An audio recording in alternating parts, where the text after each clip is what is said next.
Hello everyone, welcome back to our channel. In today's video, I'm going to show you how to add the stunning SDR effect in the CapCut app. It's a very simple process, so we're going to go through how to do it. Let's dive right in. First of all, unlock your phone and make sure you've already downloaded the CapCut app. Once you download it, launch the app on your phone. After you open the app, here you can see the new project button. Tap on it. Now select the video where you want to add the SDR effect to and tap on Add.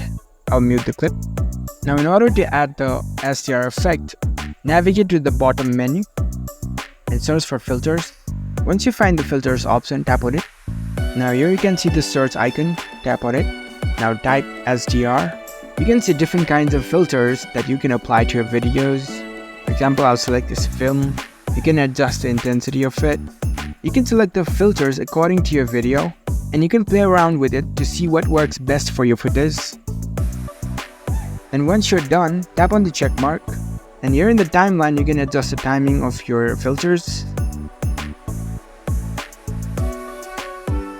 And that's how you can add the high dynamic range effect into your videos in CapCut app. If you found this video helpful, don't forget to give this video a thumbs up and subscribe to our channel for more tech tips. Thank you for watching.